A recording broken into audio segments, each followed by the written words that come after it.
Righto, before we get stuck into today's yarn, let me ask you this.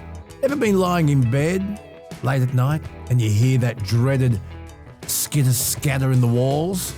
You know it's rats or mice having a party. And you're not invited.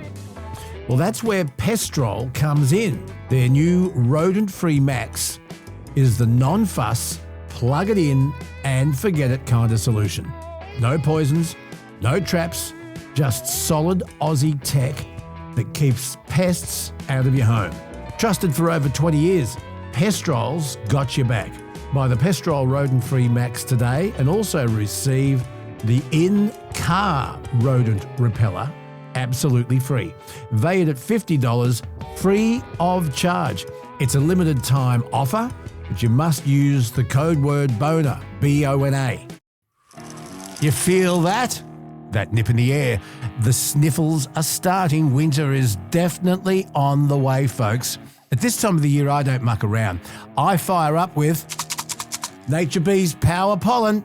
It is packed with vitamins, minerals, antioxidants, everything your body's screaming out for when that temperature drops. It's helped me stay sharp, healthy, and it helps me fight off that sluggish winter slump.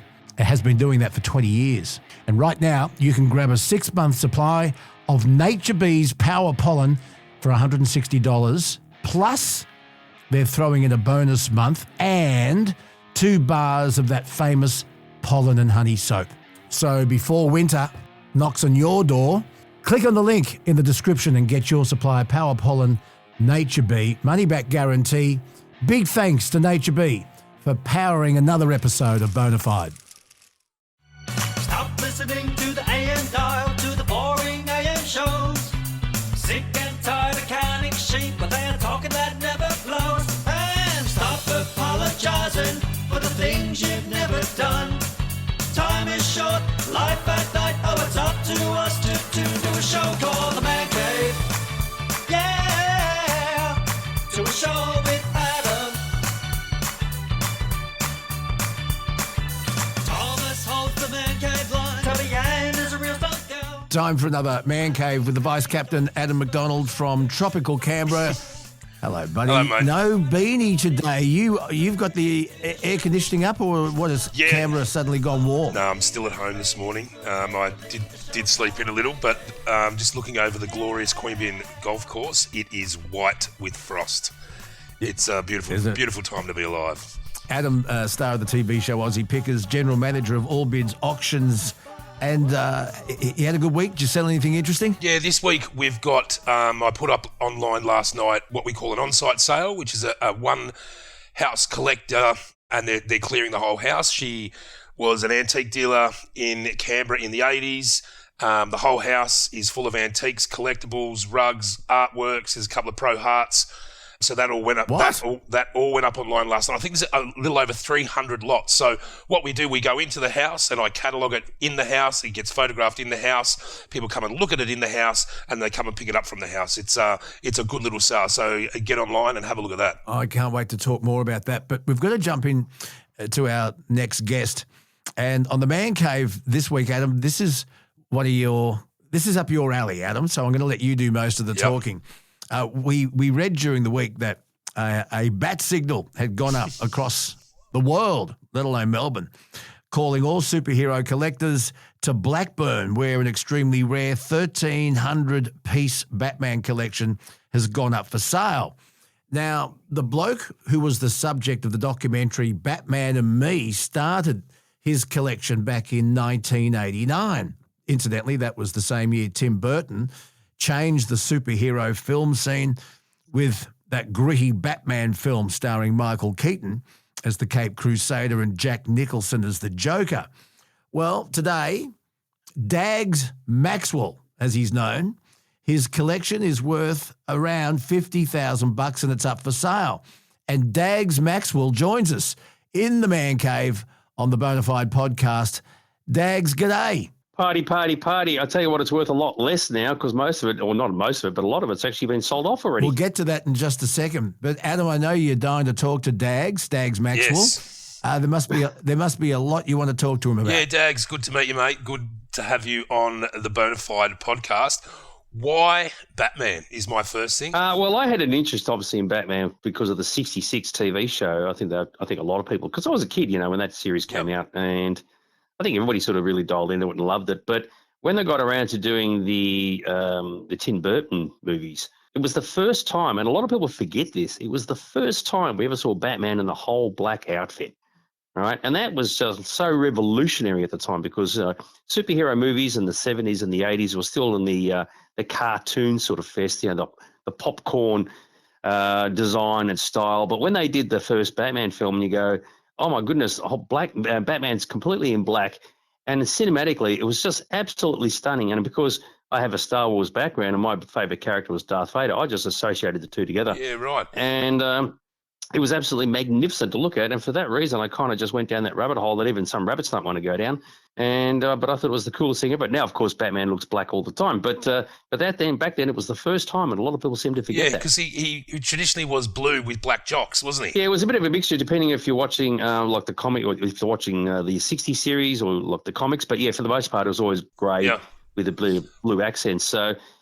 They did do when I think it's The Dark Knight Rises. The Dark Knight. Sorry, in the '80s there was a graphic novel, and I think that's when they started going into the dark sort of direction. But not until the film came out did we actually see it on screen. Why do you reckon Robin got scrapped? Oh, Robin. Well, Robin's just a punce. You got to remember the reason why.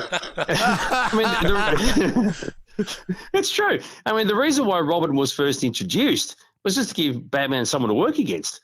And have someone to sort of talk to rather than just being a lone character. In real life, if Batman existed for real, there would be no Robin.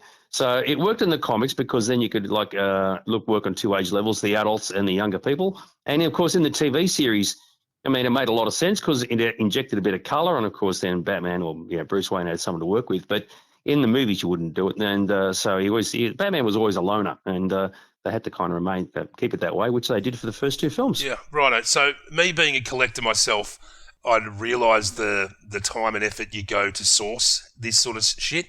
Where did you source most of your stuff? Was it online auctions, garage sales? Like, where do you get most of your stuff? You know what? When one of the reporters asked me that question, did you go online on that? It's like, oh my God, it just shows how old or how young you are. There was no online when I was buying.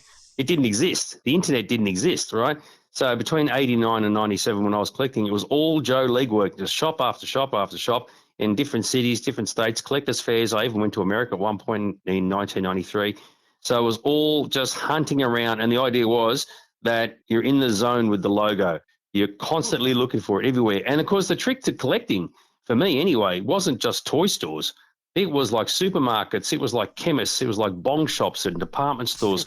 You went everywhere because you'd be amazed at the things that you found. And because I was looking for anything I could get my hands on, it wasn't just one genre of, it wasn't just toys. I wanted clothes. I wanted shoes, I wanted toiletries. I wanted Band-Aids. I just wanted everything I could get my hands on. And you had to think outside the square when it came to looking for this stuff. But I can't believe that you've even got Batman chocolate, 33-year-old chocolate in your fridge, correct? Yeah, well, that's the thing that everybody loves talking about. And, of course, that just started as a joke because the Batman Returns Batmobile came out in 1992. So I bought one and my mate bought one. It came in a really beautiful box with a nice clear window. And chocolate, of course, turns white as time goes on. And so I think maybe a month or two later, he rings me up. My mate rings me up and says, mine's just crumbled, right? And I thought, holy hell, that's no good. So I just put mine in the fridge. And it's been there for 33 years now. So it's probably the only one in the world, and it's the one thing everybody loves talking about. So I thought, mate, I've just created this entire trend for this bit of confectionery because most people are just stunned at how old it is and the fact that it's still there. And, of course, you can see it in the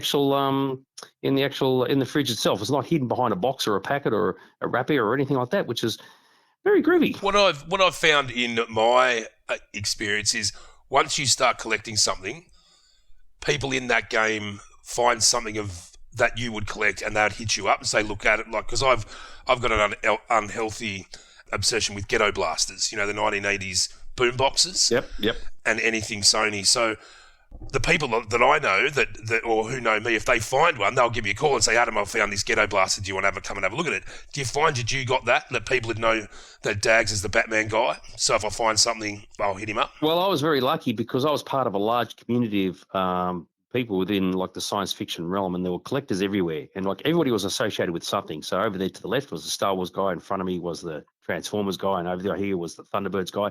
So I became the Batman guy. And yes, a large, or not a large percentage, but a percentage of my collection actually came from gifts and things that people found for me. Girlfriends, mate, they were absolutely fantastic. Birthdays, Christmas, I was the easiest guy in the world to buy for. And the trick was, people would try and find things for me that I'd never seen before. And it wasn't just action figures and trading cards. I was sick to death of those things. But when I was given things that I'd never seen before, I go, that is absolutely the coolest thing. That is groovy. That was a massive buzz. So, yeah, I was very, very lucky. So instead of people just saying, I saw this over this fair, they would actually buy it and give it to me. So I scored very well out of donations. It worked out really, really well. I mean, when I turned 30, I had a birthday party, and every item bar one was Batman related. Oh. Like even the wrapping paper was Batman related. Yeah. It was absolutely nuts. And but it was awesome. It really was really cool. Yeah. Have you sought treatment?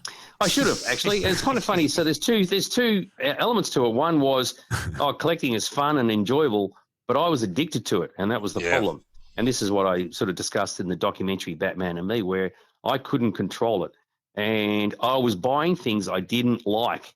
Right. So remember, if you look at the mindset of wants versus needs, do I want it? Yes. Will I buy it? No. Do I want it? Yes. Do I need it? Yes. But in my case, it was, do I want it? No, I don't want it. Do I need it? No, I don't want it. Or I don't need it, but I'll still buy it anyway. That was the thing. I couldn't control myself, and I was buying products, Batman products that I didn't like, and I knew I didn't like them, right? Especially when Batman Forever came out. And it's like, who does that? I mean, that was nuts. I remember going through the supermarket checkout and thinking, I'm buying these things and I despise them. It's like, why am I doing this? But I couldn't stop myself. So yes, it was an addiction in my part. It's interesting where, as time goes on, what I call these mass-produced collectibles, they don't become collectible anymore, and I can see what you're saying, but what is the earliest Batman piece you have? My earliest one wasn't that early, funnily enough. So I did end up with a couple of items from the 60s. Now, before we went on air, Luke and I were talking about Corgi Batmobiles. They are quite easy to find these days, but they're loose. They're always out of the packet, and hopefully they've got the two figures in it. And I had a couple of those. So you could probably argue they're the earliest, but I mean, a loose Batmobile to me was kind of useless, really. You need it in the box. So I did have a couple of items from the 60s, but most of my collection started from 1989. Having said that, I did actually have a jigsaw puzzle, and this is what made me cry. I had a 1960s jigsaw puzzle of Batman, and one day I went to the local bazaar here, and I thought, wow, I saw it on display for sale, and I thought, I've got one of those. How cool is that? And, of course, at that point, it was 30 years old, and I thought, this must be like a price tag of like $100, because that means mine at home is worth $100. No, it was only like $8, and I nearly cried. I thought after 30 years, it had not appreciated in value at all, which means mine was useless. So it was kind of a bit tricky. So, but yes, in terms of 60s items, which I personally think are the creme de la creme of Batman collectibles, I had very few of them because it was so hard to find, and the prices were just out of my price range. Adam, Dags was just talking about the Corgi Batmobile. Now, I'm a bit older than I know I'm a bit older than you, Adam. I was born in 1962, Dags, and so I grew up watching the Batman TV series with Adam West and Burt Ward. And I just loved it. And I love the very groovy 60s psychedelic camera angles. I was so young, I didn't realize how camped up the thing was. To me, it was just pantomime, but I love Batman. And Cesar Romero was in it. Burgess Meredith, the Penguin. I mean, Eartha Kitt even had a short stint as Catwoman. Julie Newber. I was in love with Yvonne Craig, who played Barbara Gordon and Bat. And I just absolutely loved it. The kapow, the zoom, all that. So anyway, Adam, I had a fair bit of Batman stuff because I loved it. And I had a Corgi Batmobile, which is only about 7 or 8 inches long. It was metal. It had a button at the front, Adam, and if you pushed it, a blade came down to cut chains, I guess.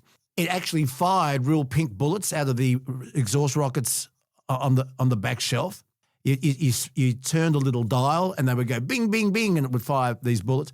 If you pushed it along, plastic pink flame came out of the exhaust. I mean, it was the coolest thing in the world. And, of course, like most toys you have when they're a kid, you discard them. And would it be worth anything now, the Corgi? See if Kelsey can find a picture of it, the Corgi Batmobile.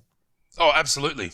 Absolutely. And especially as Dags was talking about in in the box in mint condition, you're probably looking at 7 or 8, 9, maybe $1,000, maybe more. I just got contacted from a gentleman that's got a collection of movie-related corgi cars. So he's got James Bond, he's got a Batman, and these are all boxed up. And he's coming and see me at 10 o'clock today.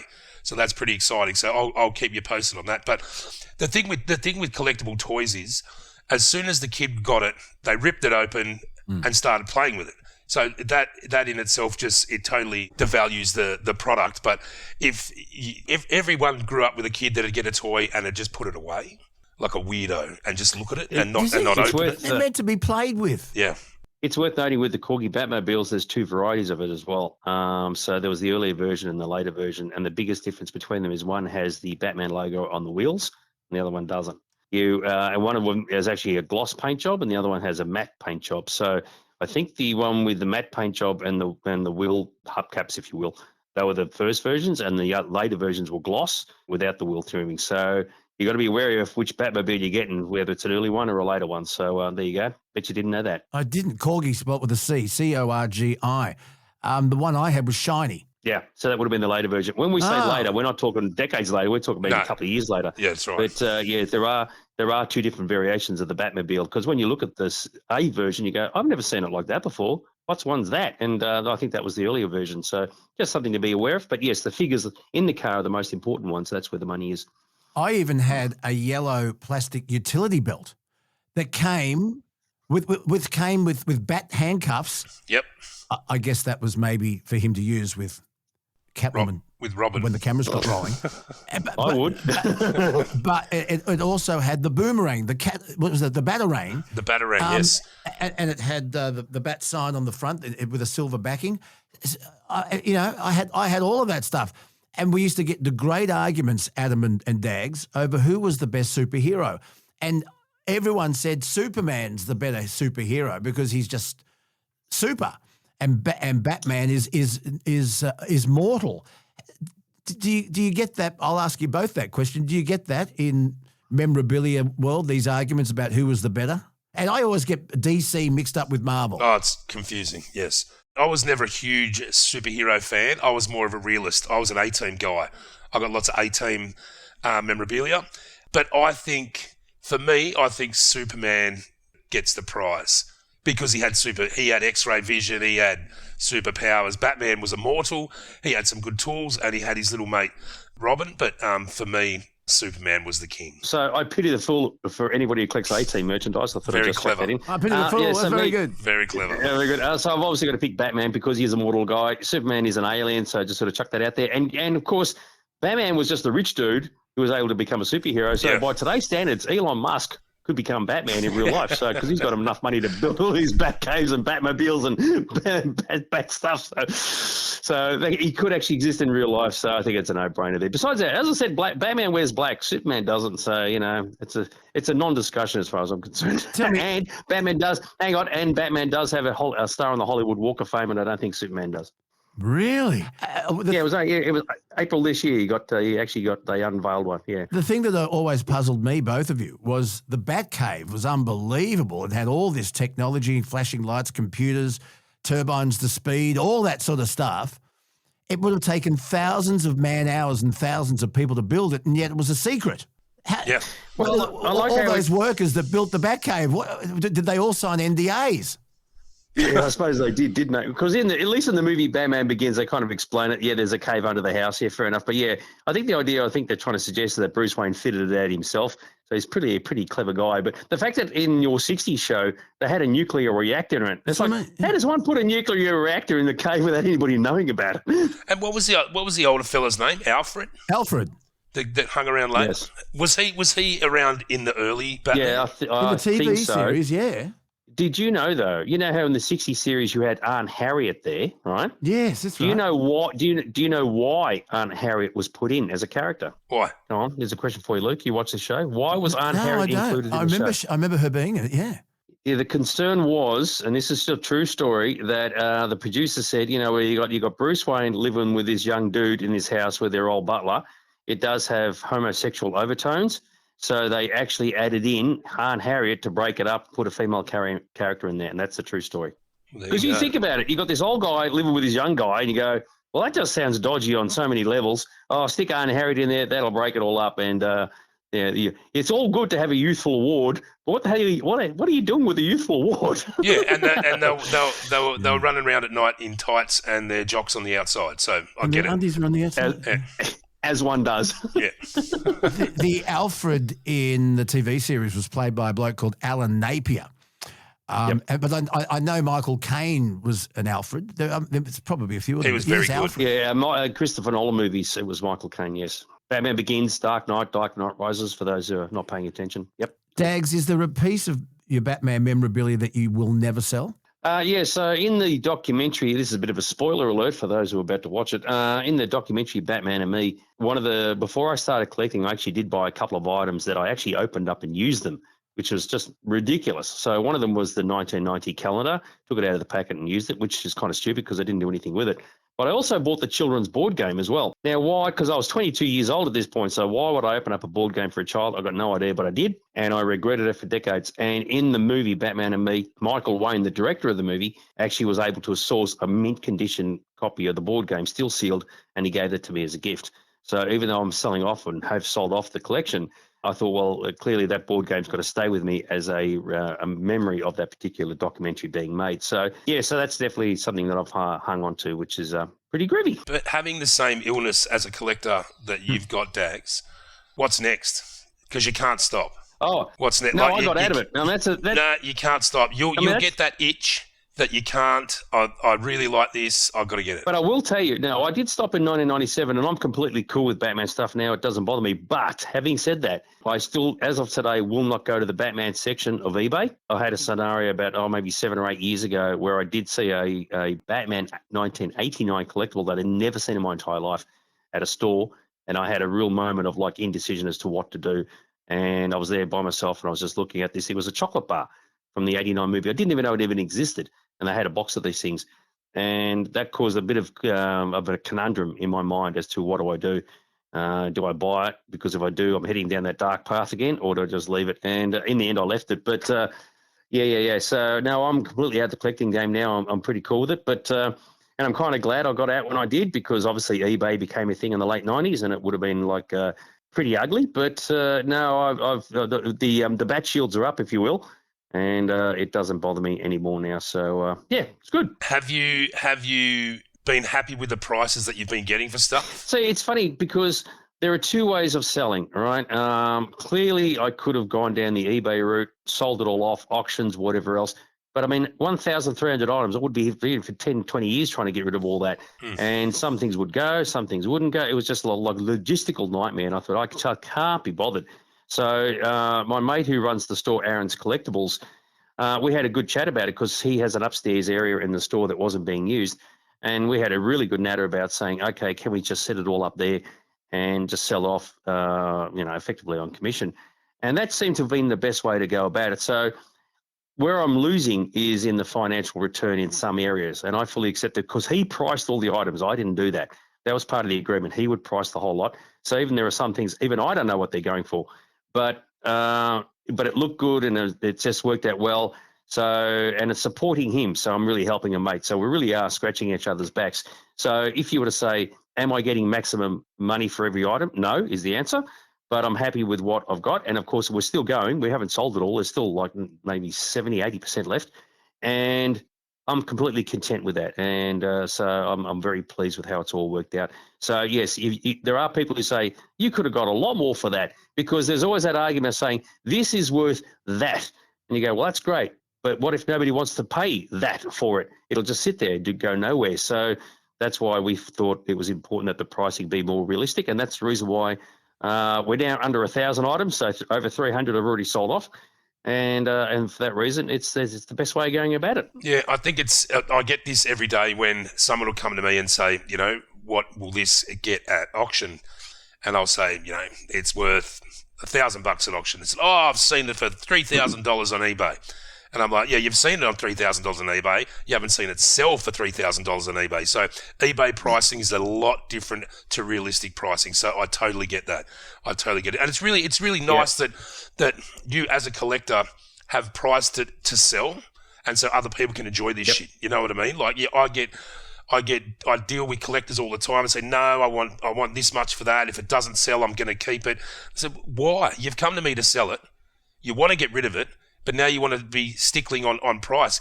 Let it go. Let someone else enjoy it, and it goes off into the world. Otherwise, you're just going to be stuck with it, and you're still at point A. It's ridiculous. Yeah, and that's exactly right, and that's the attitude that we had too, and it's worked well because, as I said to people, the last thing you want, like we've set up this entire couple of rooms, it looks fantastic. You get all these people walking in, and they go, it looks awesome, but it's too expensive, and then people walk out not buying anything. It's like that doesn't achieve anything. Yeah. So what's funny though is that when I was collecting in the 1990s, as I said earlier, I was buying things I didn't like, right? I know there were things that I despised.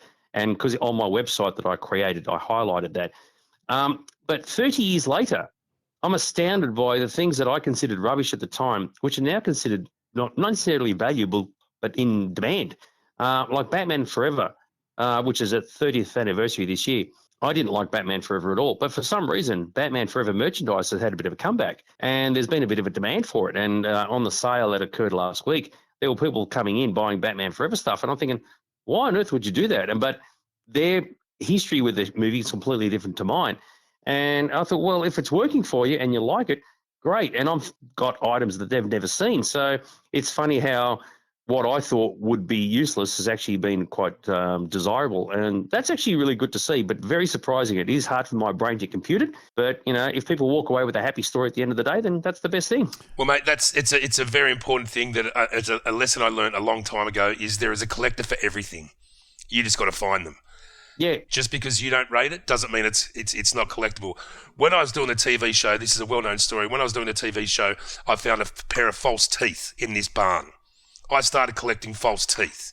Oh, God. I had these false teeth in a cabinet in an antique store for 18 months. No one wanted to buy them. I thought, you know what, fuck it, I'm just going to chuck them out. A week before I was going to go back in there, a retired dentist walked in and I sold them for top dollar. So it's all about finding the collector. Everything's collectible. You just got to find the right people. Well, I tell you what, I reckon dentures is a great one because that is definitely one collection you can sink your teeth into. Get out, Tags. And it was like, the denture story, mate. Can you fill me in on people with that history? we may have to extract this part of the conversation from the podcast. No, that's actually worth millions. There you go. And the other thing too, of course, has been the media exposure for the sale last Saturday, which was completely nuts between Thursday and Friday. It just went. It actually went viral. We don't even know why. Channel 9 came to the store on Saturday, did a like a news thing for the collection. They screened it at 5 PM, and of course our store was open until 6. And at 5:30, these two tradies walk in. And they, it's like, oh, okay, this is surprising. These two dudes have just rocked up, and they lived or were in the next suburb. Saw the 5:30 broadcast on Channel 9 News. Saw in the background that I had a Michelle Pfeiffer Batman or Catwoman poster block mounted in the background. They saw it on TV in the news. They bolted down to the store, walked straight on in.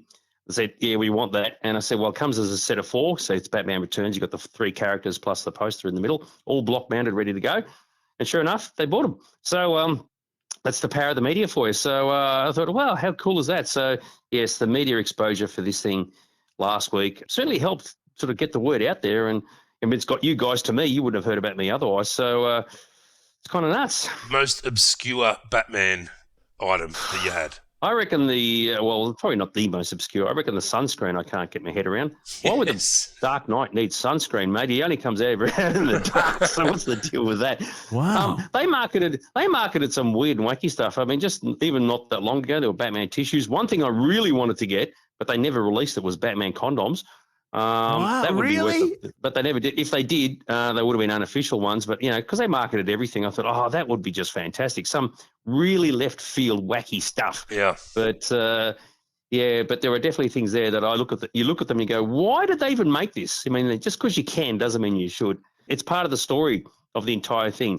And that's why we think that people are really interested in the collection and buying parts, because every item has a story associated with it, which also now means that those people who bought those items also have a story. So you can imagine you've walked in, you bought something from the shop, you go home, and someone says, where did you get that from? You said, well, the world, or one of Australia's biggest Batman collectors was selling up. I went to the store, found this item, bloody, blah, blah. So that item now has a brand new story associated with it. And of course, there's a bit of me now living in all these houses. If you're going to leave a legacy, that's a damn good legacy to leave. Just like those guys who bought those 4 Batman Returns posters. Yeah, I mean, I think the best thing about these collections is the history lives on. You know, like people get to like exactly like you said. Like, oh, I got this. This was from Dags's Batman collection. This was Australia's biggest. Do you reckon you're the world's biggest Batman collector? Oh, no. The world's biggest actually lives in Atlanta, Georgia, and he's got 14,000 items. I said one of Australia's biggest. Keeping that in mind, that I never collected ancillary characters. So I never collected Batgirl, never collected the Joker, Penguin, none of those guys. I was pure Batman and nobody else. And one of the things that does happen, you could look at photographs of really large Batman collections and you go, if you remove all the ancillary characters, right, that actually drops about 30 to 40%. Where I never had that problem. I just never collected anybody else. So if I got action figures, it'd just be Batman only, right? And I kept that motto the whole way through because I didn't want the other characters. So that's why we said probably one of in the country. But I only collected for 8 years, right? Most people have been collecting for decades. They got been at it for much longer than I ever did. So, but anyway, as I said, it's not definitely not one of the largest anymore because it's getting smaller by the day. So how do people find you? So the best thing to do if you're looking online is just aronscollectibles.com. So that's actually the shop in Blackburn, Victoria. And I have my own website. If you want to read about the entire history of the collection, darren.maxwell.net. And there's a link there to the entire collection from birth and now effectively to death. And they can see all about it, read all the history, see all the photos. And it's an old website. It probably won't look very good on telephones, but on computers it'll be fine. And be sure to check it out, darren.maxwell.net. And how do we see the documentary, which is called Batman and Me? Yeah, that's currently screening on SBS On Demand.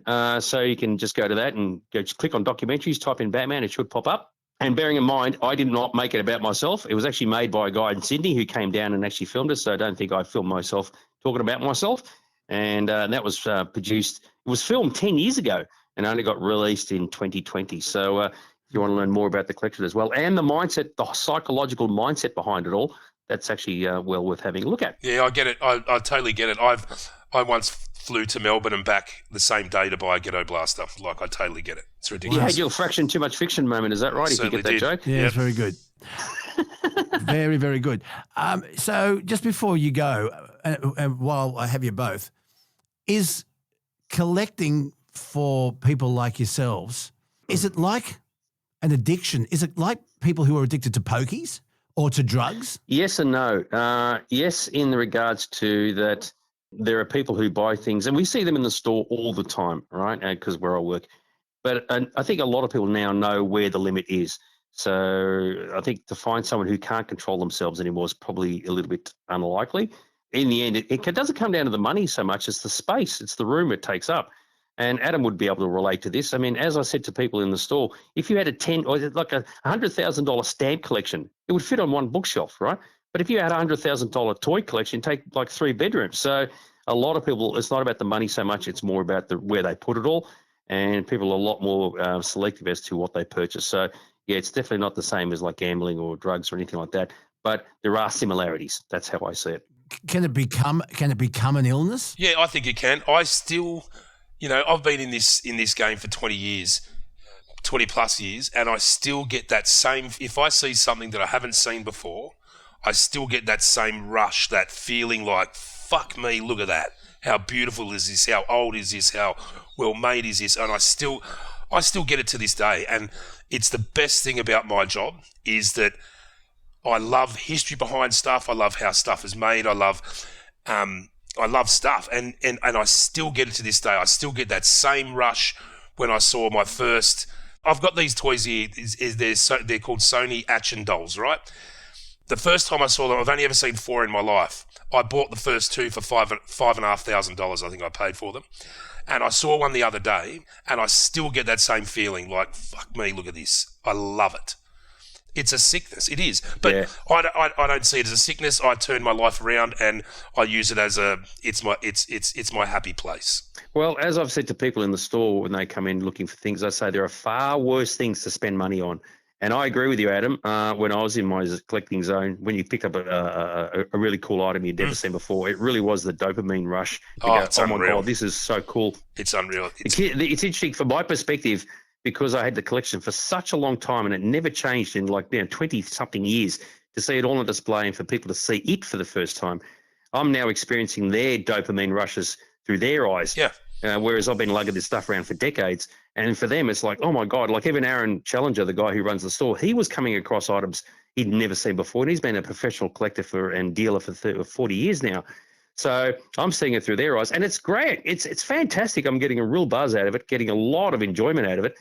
And I'm just seeing how people react. And it's like, wow, who would have thought this was possible? So, it's very cool. So I totally get it, dude. I know where you're coming from. It's better than it. It's better than any drug I've ever taken. It's better than booze. It's better than anything. I love it. I absolutely love it. I knew where you were going with that. I was thinking, well, it's probably not as good as that. No. But yeah, exactly right. And and as we say to people, it's a healthy hobby. It's good fun. You can connect with a lot of people. And you're going to share some really good stories and just experience it all together. And it's perfectly safe and it's family friendly. How good is that? The community is exactly right because collectors know, Adam likes Ghetto Blasters, Andy likes tribal stuff. And it's exactly how I met Skipper. We were at a trade fair, at a collectible fair. Yeah, we were. And he just happened to bump into me and said, do you want to come and have a chat? 10 years later, I'm attached to his hip. The only downside is when you have a big collector's fair, and I've seen this happen. This is why I did not collect Star Wars, even though I'm a Star Wars person. I went to a collector's fair one day back in the 90s, and they had I was the first one to turn up, and they had a rare Star Wars item on a table, and I thought, I know 4 people who are going to want this.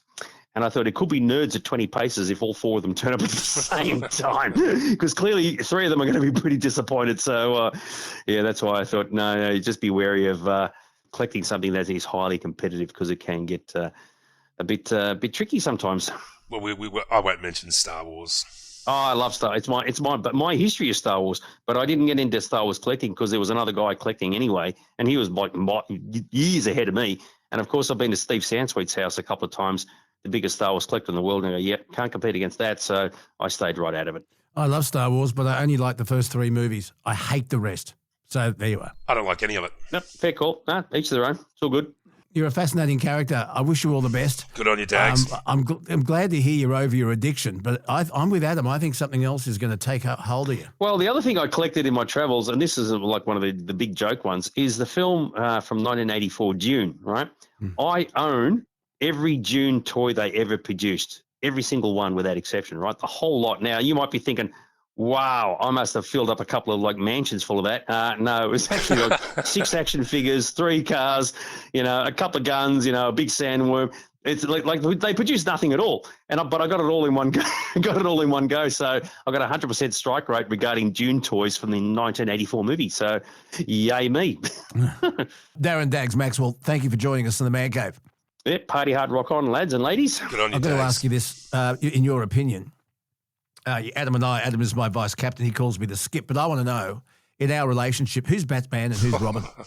What's your observation, Dags? Oh, Jesus. I think maybe you're both Batgirl for all I know. Oh, we're both Batman. What would it be? Fat Man and Ribbon. Fatman. Yeah. Hey, listen, nice to meet you. Good luck. Good on you, mate. Yeah, no worries. Thanks, man. Thank you for listening. There's episode 42 done and dusted. 43 is just around the corner. It'll be bigger and better. Please leave us your feedback. Luke Boner, Radio Guy at gmail.com. Check us out on Facebook, Luke Boner, that Radio Guy. Leave us a voice message. And remember, I don't tell you what to think. I just like giving you something to think about. Like this, my thought for the day. If you really love someone, but they don't love you, set them free. Let them move on. And if they end up coming back to you, it means no one else wanted them either.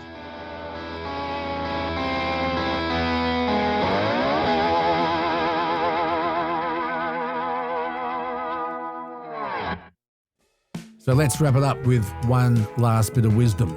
Rodent related, of course. Don't lose sleep over things that scurry. Plug in Pestrol's rodent-free Max and let it do the worrying. It's $139, comes with a 100-day money-back guarantee and a 2-year warranty. They're good odds. Buy the Pestrol Rodent-Free Max today and also receive the in-car rodent repeller absolutely free. Valued at $50, free of charge. It's a limited time offer. And you have to use the code BONA, B-O-N-A. Links are in the description. Okay, now listen, before you go, a quick reminder, winter doesn't have to walk all over you. Get on the front foot. Nature Bee's Power Pollen. It is your winter defense kit. More energy, immune support, nutrients, antioxidants, and it's all in one beautiful little golden capsule. And you don't need to swallow the capsules whole either. I mean, you can just sprinkle it on your breakfast, on your porridge, in your smoothies, in your juice. Power Pollen's sweet, nutty taste is both a flavour and an energy boost. And it's proof that it's just Mother Nature. You can grab a 6-month supply for $160, and they're throwing in an extra month and 2 bars of their famous pollen and honey soap for free. Comes with a money-back guarantee, otherwise I wouldn't endorse it, and I've been taking it since the year 2000. Click the link in the description and order yours today and say goodbye to winter blues. Nature Bee, helping you stay on top of winter and not under it. And a big thanks to Nature Bee for powering up another bona fide episode.